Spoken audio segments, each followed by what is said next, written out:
What's up everyone, this is Brad Browning. In this video I'm going to explain what you should do when your ex calls or texts you. If your goal is to reverse the breakup and get a second chance with your ex, then you definitely need to be prepared and know how to handle things when he or she inevitably reaches out to you. In case you are wondering who I am a relationship coach and I specialize in breakups and helping couples fix their broken relationships. You may have heard of the X Factor Guide, which is the best-selling program I've developed to help men and women around the world reunite with an ex. If you want more info on this comprehensive system, you can visit my website, www.breakupbrad.com, after you watch this video. Now, moving on, I need to begin by clarifying something. This video is only going to offer you general advice and tips on how to respond to your ex's calls and texts. I can't possibly tell you how to respond to every single conceivable scenario you'll face when your ex contacts you. For instance, if you and your ex still live together, then not all the tips I'm going to share in this video will be directly applicable for you. If you are facing some unique circumstances like that and you want my help developing a plan to win back your ex, I do offer one-on-one personal coaching to a select number of clients. You can learn more about working with me at breakupbrad.com/coaching.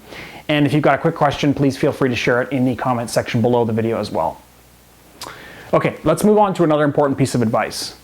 Since you're watching this video, I'm assuming you're set on rekindling things with your ex, and that means you're also probably checking your phone every 15 seconds, anxiously hoping that he or she will have called or sent a text. That's perfectly natural, and it's what your ex will be expecting you to be doing. But sitting around staring at your phone, waiting for your ex to send you a message also reeks of desperation. And if you want your ex back, the last thing you need for them to think is that you're a desperate loser sitting at home waiting for their call. As a result, I actually advise the majority of my clients to ignore any calls or texts from their ex in the first few weeks after a breakup.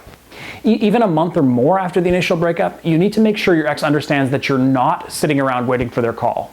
You want them to think that you're out living life to the fullest, having fun, dating new people, and so on. And the one way to clearly give that impression is to miss your ex's calls and texts. Sometimes your ex may have called or sent you a text for some reasonably important purpose. Maybe they want to ask if you've paid the phone bill or see if they can stop by to pick up some clothes from your house, something like that. In this case, it would be rude to completely ignore your ex's attempts to contact you, and you don't want to make him or her angry or cause any resentment. So the best solution is to wait a while, at least a few hours, preferably a full day, before you return their call or message them back.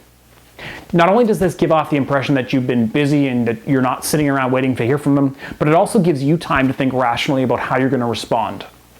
Now, I'm not going to cover how to reply and what to say to your ex when you do call or text them back, because it's complicated enough that I've dedicated an entire section of my X Factor program to this topic. But suffice to say that any conversations need to be brief, friendly, upbeat, and give off the impression that you're happy to speak with them and that your life has been great since the breakup. So how does this play out in the real world? Let's say, for example, that your ex sends you a text message at 10 a.m. on Saturday asking if he or she can pick up some clothes that they left at your house.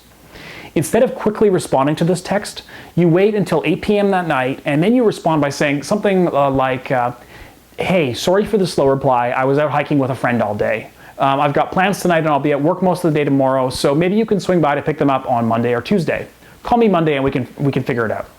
Anyway, hope all is well with you. Bye for now.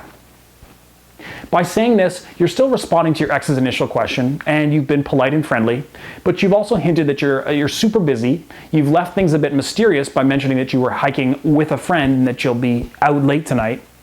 And even if this isn't 100% truthful, you don't have to lie to your ex. You can simply be ambiguous and leave out the details so their imagination can fill in the blanks.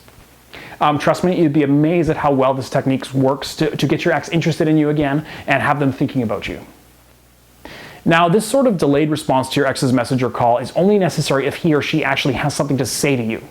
If their voicemail or text message is essentially meaningless, if they're simply saying hi and asking what you're up to, or commenting on something totally unimportant, then you don't need to bother responding at all.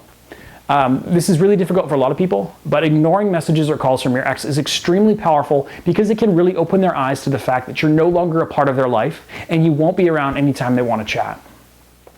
You may have heard about this before in my other videos, and in a broader context, it's usually called the no contact phase. The goal is to shock your ex into missing you, to generate some nostalgia and revive some of your ex's happy memories of the time you spent together, and to demonstrate how quickly you'll be able to replace your ex should he or she fail to smarten up and to take you back. Now, I know you may be wondering how the hell you can possibly apply this technique to your situation, especially if things are complicated and you can't simply cut your ex out of your life completely. I've covered all this stuff in my X Factor program, and you can also learn more about how to adapt this strategy to your unique scenario by watching the free video on my website, breakupbrad.com. That's www.breakupbrad.com. So, in summary, don't be too quick to respond when your ex calls or texts you. If you truly want to get them back in your arms and start fresh with this person, then you need to control your emotions and wait a while before you respond. Or, if it's possible to do so without causing any anger or hard feelings, simply don't respond at all to their message or their call. Thanks for watching, guys. I look forward to hearing your feedback, so please do leave a comment below if you've got a question or another tip I didn't mention in the video. And I also really appreciate your likes and subscribes here on YouTube. Please click that like button if you find any of my advice videos helpful. And lastly, I hope you'll take my earlier suggestion and watch the full video on my website, breakupbrad.com. That's all for now. Thanks again for watching, and I'll talk to you again soon.